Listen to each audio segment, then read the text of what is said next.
ஸ்தோத்திரம். தேவனுக்கு மகிமை உண்டாவதாக. ஆண்டவரும் இரட்சகருமான இயேசு கிறிஸ்துவின் நாமத்தில் உங்கள் யாவருக்கும் என் அன்பின் வாழ்த்துக்களை தெரிவித்துக் கொள்கிறேன். தேவனின் வார்த்தை வெளிப்படும் நேரம். தேவ செய்தியின் தலைப்பு ஆத்துமாவை தேற்றுவார். என் அன்பு சகோதரனே சகோதரியே, இந்த நாள்ல கூட பாருங்க, இந்த வாழ்க்கையில அநேக நேரங்கள்ல கவலைப்படாத மனிதர்களே இல்லை. நிறைய நேரத்துல பாருங்க, தேவையில்லாத காரியங்களுக்கெல்லாம் நம்ம என்ன பண்ணியிருக்கோம், கவலைப்பட்டு கொண்டு என்னை தேற்ற யாரும் இல்லை, எனக்கு உதவி செய்ய யாரும் இல்லை, நான் அப்படி இருக்கிறேன்னு சொல்லிட்டு நிறைய பேர் என்ன பண்றீங்க, வருத்தப்பட்டு கொண்டு இருக்கிறீங்க. தேவ பிள்ளைகளே, வேதாகமத்திலிருந்து நாம் ஒரு வசனத்தை எடுத்து வாசிக்கலாம்.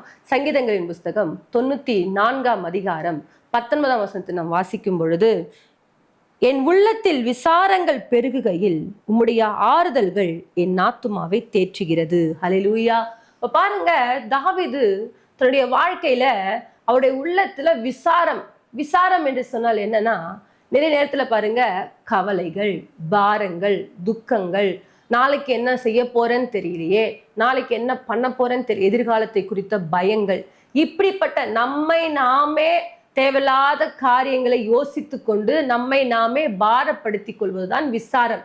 இன்றைக்கு கூட தேவ பிள்ளைகளே, இன்றைக்கு இந்த வார்த்தைகளை கேட்டுக்கொண்டிருக்கிற உங்களுடைய வாழ்க்கையில கூட அநேக நேரங்கள்ல நீங்கள் விசாரத்தோடு காணப்படுறீங்களா? நீங்கள் பாரங்களோடு காணப்படுறீங்களா? கவலைகளோடு காணப்படுறீங்களா? இப்ப பாருங்க, அப்படிப்பட்ட கவலைகள், அப்படிப்பட்ட பாரங்கள், அப்படிப்பட்ட நெருக்கங்கள் உங்கள் வாழ்க்கையில சூழ்ந்து கொள்ளும் பொழுது, என்னை தேற்ற யாரும் இல்லை, எனக்கு ஆற்ற யாரும் இல்லை, எனக்கு உதவி செய்ய யாரும் இல்லைன்னு சொல்லிட்டு புலம்பிக் கொண்டிருக்காதீங்க.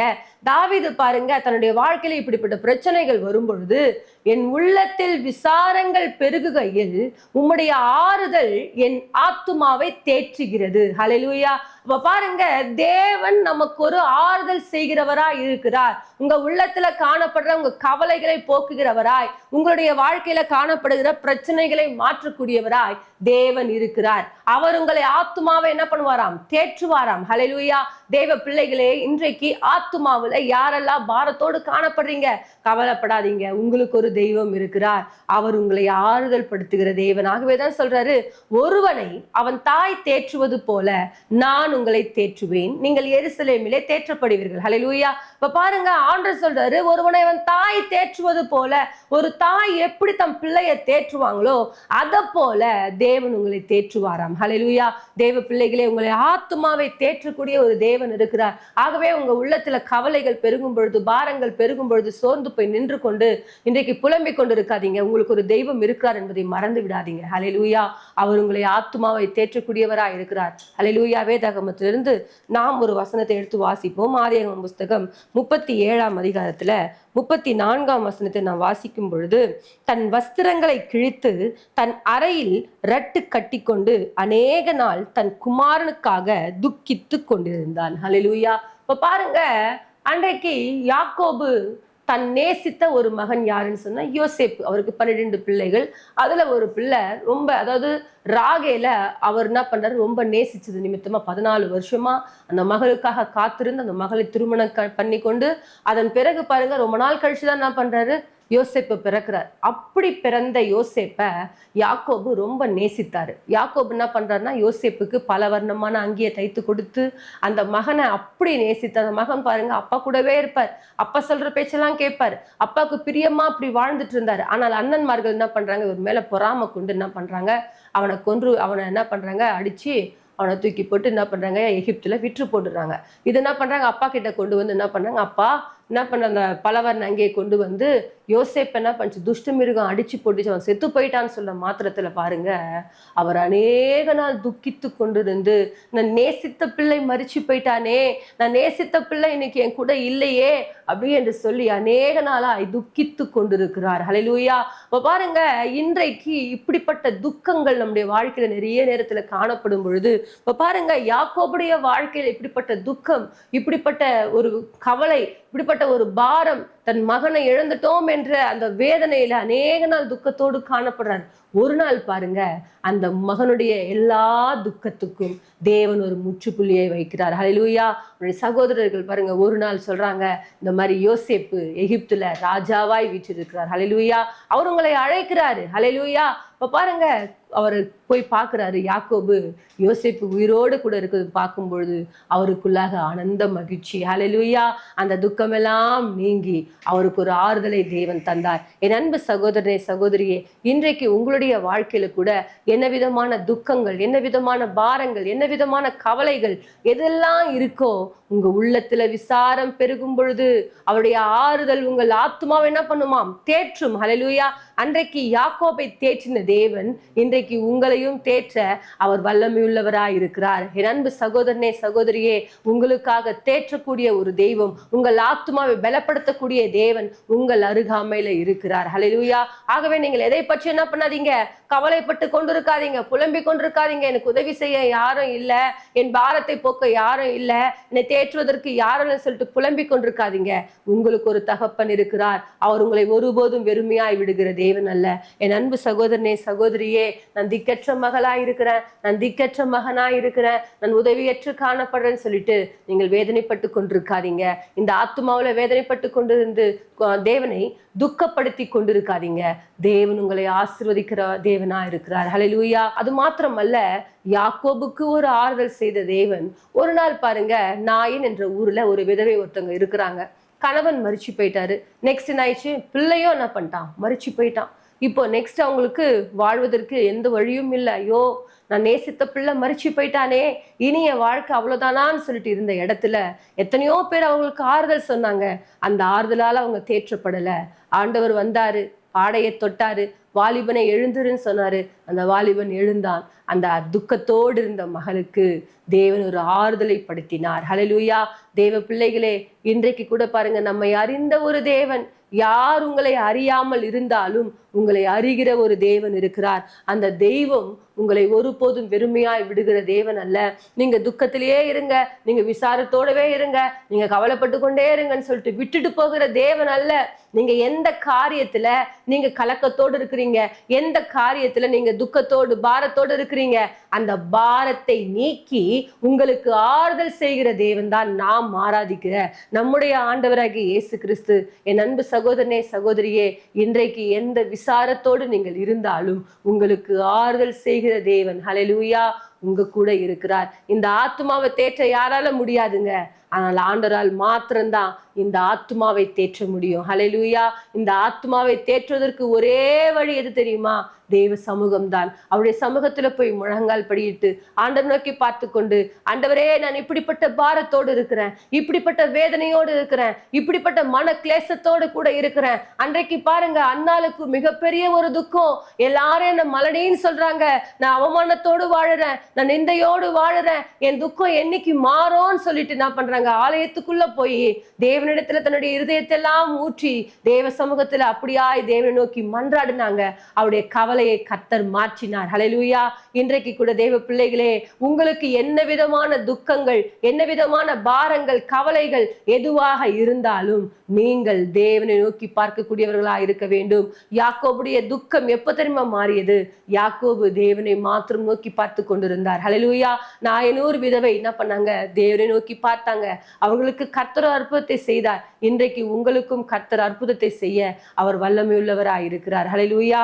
அது மாத்திரமல்ல, ஆதியாகமம் புஸ்தகம் 21ஆம் அதிகாரத்துல 16ஆம் வசனத்தை நீங்கள் வாசிப்பீங்கன்னு சொன்னா, அங்க பாருங்க, ஆகார் துக்கத்தோடு காணப்படுறாங்க. என்ன துக்கம்னு சொன்னா, கணவர் கைவிட்டாரு, நாச்சியார் கைவிட்டாங்க, என் பிள்ளைய என்ன பண்ணும், நான் கொண்டு என்ன பண்றேன், வனாந்திரத்துல இப்படி அலைந்து திரிந்து கொண்டிருக்கிறேனே, என் பிள்ளை என்ன பண்ணுச்சு, இருந்த அந்த கொஞ்சம் சாப்பாடும் தண்ணியும் என்ன பண்ணுச்சு, முடிஞ்சு போயிடுச்சு, இனி இல்லை, அது இல்லை. அதுக்கப்புறம் என்ன பண்ணல, பிள்ளை பிழைப்பதற்குரிய வழி எதுவுமே இல்லை. அந்த வனாந்திரத்துல அம்பு பாயிற தூரத்துல என்ன பண்றாங்க, பிள்ளைய படுக்க வச்சு அவங்க போய் தூரமா நின்று என்ன பண்றாங்க, சத்தம் போட்டு அழுது புலம்பிக் கொண்டிருக்கும் பொழுது தேவன் பார்க்கிறார், ஆகாரே, எனக்கு என்ன ஆயிடுச்சு, நான் உன் பிள்ளைய ஆசீர்வதிப்பேன். ஹல்லேலூயா. உன் பிள்ளையை நான் பெருக பண்ணுவேன். ஹல்லேலூயா. அது மாத்திரமல்ல, அங்க ஒரு நீருற்று இருக்கிறது, தண்ணி குடி, நீ கடந்து போ, நான் உன்னை ஆசீர்வதிப்பேன். ஹல்லேலூயா. ஒரு புறஜாதி மகளுக்கே கர்த்தர் இப்படிப்பட்ட ஒரு ஆறுதல் செய்வார் என்று சொன்னால், நீங்களும் நானும் தேவனுடைய பிள்ளைகளாயிச்சே. தேவனுடைய பிள்ளைகளுக்கு ஒருபோதும் அவர் குறைவு வைக்க மாட்டாரே. தேவ பிள்ளைகளே, இன்றைக்கு உங்களுடைய வாழ்க்கையில நீங்க எந்த விதத்துல கலங்கி கொண்டிருக்கிறீங்க? அவர் உங்களை வெறுமையாய் விடுகிற தேவன் அல்ல, உங்களை ஆசீர்வதித்து உயர்த்துகிற ஒரு தேவன். ஹல்லேலூயா. தேவ பிள்ளைகளே, அன்றைக்கு ஆகாரை தேற்றின தேவன் உங்களையும் தேற்ற வல்லமையா இருக்கிறார். ஹல்லேலூயா. தேவ பிள்ளைகளே, நீங்க எந்த காரியத்தை குறித்து கவலைப்பட்டாலும் அந்த கவலையை மாற்றக்கூடிய ஒரு தேவன் இயேசு இருக்கிறார். ஹல்லேலூயா. அது எப்பொழுதும் நம் மனதில் நம்ம என்ன பண்ணணும், வைத்து கொள்ளக்கூடியவர்களா இருக்க வேண்டும். ஹல்லேலூயா. நம்முடைய வாழ்க்கையில என்ன விதமான கவலைகள், என்ன விதமான பாரங்கள், விசாரங்கள் பெருகும் பொழுது எல்லாரும் நம்மள என்ன பண்ணுவாங்க, எப்ப பாரு இது கவலைப்பட்டு தாங்க இருக்கும், எப்ப பாரு இது அழுது கொண்டு தாங்க இருக்கும், இது புலம்பின் தாங்க இருக்கும், இதுக்கு நம்பிக்கையே இல்லைங்க, விசுவாசமே இல்லைங்கன்னு சொல்லி நம்ம என்ன பண்ணுவோம், குறைவா பேசுவாங்க. ஆனால் நம்மை அறிந்த ஒரு தேவன் நம் அருகாமையில இருக்கிறார். அவர் நம்மை ஆத்துமாவை தேற்றக்கூடியவராய் இருக்கிறார். ஹல்லேலூயா. அவர் நம் ஆத்துமாவை தேற்றி நாமத்து நீதியின் பாதையில நடத்துவாராம். ஹல்லேலூயா. தேவ பிள்ளைகளே, நம்முடைய ஆத்துமாவை தேற்றுகிற ஒரு தேவன். ஹல்லேலூயா. இந்த ஆத்துமா மாத்திரம் துக்கத்தோடு இருந்து நம்ம கிட்ட என்ன பொருள் கொண்டு வந்து கொடுத்தாலும் சந்தோஷமா இருக்காது. ஏன்னு சொன்னா ஆத்துமா துக்கத்தோடு இருக்குங்க, ஆத்துமா வேதனையோடு இருக்கு. அந்த ஆத்துமாவை தேற்றுகிற தேவன் தேவனாகிய கர்த்தர். ஹல்லேலூயா. அவர் இருந்து உங்கள் ஆத்துமாவை தேற்றணுமா, நீங்கள் எப்பொழுதும் தேவனை நோக்கி பார்த்து கொண்டிருக்க வேண்டும். ஹல்லேலூயா. தேவ பிள்ளைகளை, அன்றைக்கு பாருங்க, நகோமி மோவாபுக்கு கடந்து போறாங்க. இருக்கிற இடத்துல என்ன இல்லை, பஞ்சம் வந்துச்சு. சரி, மோவாவுக்கு போலான்னு போறாங்க.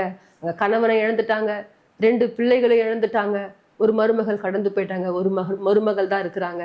2 பேரும் வராங்க. வரும்பொழுது பாருங்க, திரும்பவும் என்ன பண்றாங்க, பெத்லெஹேமுக்கு வராங்க. அங்க பாத்தீங்கன்னா எல்லாரும் கேட்குறாங்க, நகோமி வந்துட்டியா? இப்போ பாருங்க, நகோமி என்ன நகோமின்னு சொல்லாதீங்க, என்ன மாறால் சொல்லுங்க, என் வாழ்க்கையில கசப்பான காரியங்கள் நடந்துச்சின்னு சொல்லிட்டு அந்த மகள் துக்கத்தோடு கூட காணப்படுறாங்க. பலவிதமான பாரங்களோடு, கணவர் மறிச்சு போயிட்டாரு, பிள்ளைகள் மறிச்சு போயிட்டாங்க, என் வாழ்க்கை இனி அவள்தான், என் சந்ததி இல்லாம போயிடுச்சின்னு சொல்லிட்டு ஒரு வேதனையோடு இருக்கிற நாட்கள்ல அந்த மகளுக்கு தேவன் புதிய வாழ்க்கையை கர்த்தர் கொடுக்கிறார். அந்த மகளோடு கூட இருந்த ரூத்து நிமித்தமாக அந்த மகள் பாருங்க, ரூத்துக்கு ஒரு நல் வாழ்க்கையை கர்த்தர் கொடுத்து அந்த வாழ்க்கையில பாருங்க அந்த சந்ததியில தேவனாகிய கர்த்தர் பிறக்கிறார். ஆண்டவராகிய இயேசு கிறிஸ்து சந்தையில வருகிறார். ஹல்லேலூயா. தேவ பிள்ளைகளே, நம்முடைய வாழ்க்கையில இன்னைக்கு கசந்து போயிடுச்சு, என் வாழ்க்கை துக்கத்தோடு இருக்கு, எனக்கு இனி அவ்வளவுதான், என் வாழ்க்கை முடிஞ்சு போச்சேன்னு சொல்லிட்டு புலம்பிக் கொண்டிருக்காதீங்க. முடிந்து போறதுல ஒரு புதிய துவக்கத்தை கொடுக்கிற தேவன். ஹல்லேலூயா. நகோமி தன் வாழ்க்கை முடிஞ்சு போச்சுன்னு யோசித்தாங்க, ஆனா கர்த்தர் புதிய துவக்கத்தை கொடுத்தார். உங்களுக்கு கூட கர்த்தர் அப்படிப்பட்ட துவக்கத்தை கொடுக்க ஆர்வமா இருக்கிறார். தேவ பிள்ளைகளே, நீங்கள் உங்கள் ஆத்துமாவுல எதெல்லாம் உங்களை பாரப்படுத்துதோ அதெல்லாம் தேவனிடத்துல ஒப்பு கொடுங்க. அவர் உங்களை வழிநடத்த வல்லவரா இருக்கிறார். ஹல்லேலூயா. ஆகவேதான் தாவீது சொல்றாரு, என் உள்ளத்தில் விசாரங்கள் பெருகுகையில் உடைய ஆறுதல் என்னை தேற்றும். ஹல்லேலூயா. அவருடைய ஆறுதல் மாத்திரம்தாங்க நம்ம தேற்றுறோம். நிறைய நேரத்துல எப்படி அவர் தேற்றுவாரு, நேர்ல வந்து நின்று கண்ணீரை தொடச்சிட்டு இருப்பாரா? இல்லைங்க, தேவனுடைய வார்த்தைகள் மூலமாக, கவனிச்சிங்களா, தேவனுடைய வசனங்கள் மூலமாக அவர் உங்களை தேற்றுவார். ஆண்டவருடைய நாமத்தை மகிமைப்படுத்தும் பொழுது அந்த வார்த்தைகள் உங்களை தேற்றக்கூடியதாய் காணப்படும். தேவ பிள்ளைகளே, அவர் வசனத்தின் மூலமாய் உங்களை தேற்றுவார், பாடல்கள் மூலமாய் அவர் தேற்றுவார். நீங்கள் ஜெபிக்கும் பொழுது அவர் உங்களை தேற்றக்கூடிய தேவனா இருக்கிறார். ஆகவே உங்கள் வாழ்க்கையில என்ன விதமான கவலை, பாரங்கள், என்ன எதிர்காலத்துல நான் என்ன செய்ய போறேன்னு சொல்லிட்டு பலவிதமான கேள்விகளோடு இருக்கிறீங்களா? நீங்க தேவனை நோக்கி பார்த்தீங்கன்னு சொன்னா அவருடைய ஆறுதல் உங்களை தேற்றக்கூடியதா இருக்கும். ஆகவே எந்த நேரத்திலையும் எனக்கு யாரும் இல்லை, நான் திக்கற்ற ஒரு மகளாய், திக்கற்ற ஒரு மகனாய் இருக்கிறேன், தேற்றுவதற்கு யாரும் இல்லைன்னு சொல்லிட்டு புலம்பிக் கொண்டு அழுது கொண்டு இருக்காதீங்க. உங்களை தேற்றக்கூடிய ஒரு தேவன் இருக்கிறார். அவர் எங்க இருக்காருன்னு சொன்னா, கூப்பிடுகிற யாவருக்கும் அவர் சமீபமா இருக்கிறார். ஹல்லேலூயா. அவர் உங்கள் பக்கத்துல இருக்கிறார். தேவ பிள்ளைகளே, இப்பொழுது கூட இந்த வார்த்தைகளை கேட்டுக்கொண்டிருக்கும் பொழுது நீங்கள் விசுவாசத்தோடு கேட்பீங்கன்னு சொன்னா உங்களுக்குள்ளாக கர்த்தர் கிரியை செய்து உங்களை ஆசீர்வதித்து உயர்த்த வல்லவராக இருக்கிறார். நம் யாவரும் இணைந்து ஜெபிப்போம். மகா இரக்கமும் கிருபை நிறைந்த எங்கள் அன்பின் தகப்பனே, இந்த ஆசீர்வதிக்கப்பட்ட நாளுக்காய் ஸ்தோத்திரம் கர்த்தாவே. இந்த நாளில கூட ஆண்டவரே, யாரெல்லாம் ஆண்டவரே கண்ணீரோடு, கவலையோடு, துக்கத்தோடு, பாரத்தோடு, என் வாழ்க்கை அவ்வளோதானா, முடிஞ்சு போச்சா, எனக்கு யாருமே இல்லைன்னு சொல்லிட்டு கலங்கி கொண்டிருக்கிற ஒவ்வொரு மக்களுக்கும் நீர்தாமே துணையாளரா இருந்து நீர் வழிநடத்த போவதற்காய் ஸ்தோத்திரம் கர்த்தாவே. உங்க தயவுள்ள கரம் இந்த பிள்ளைகளோடு கூட இருக்கட்டும். உடைய ஆறுதல்கள் இந்த பிள்ளைகளை தேற்றிக் கொள்ளட்டும். ஆவினர் தாமே வழிநடத்தும் பெரிய காரியங்களை செய்யும். இயேசுவின் மூலம் ஜெபிக்கிறோம் நல்ல பிதாவே, ஆமேன். கர்த்தர் தாமே உங்களை ஆசீர்வதிப்பாராக. God bless you. நீங்கள் தொடர்பு கொள்ள வேண்டிய எங்கள் சபை முகவரி: இரட்சகர் இயேசு கிறிஸ்து திருச்சபை, நம்பர் 1, 5வது தெரு, புதுநல்லூர், சோமங்கலம் மெயின் ரோட், குண்டத்தூர், சென்னை 6001 069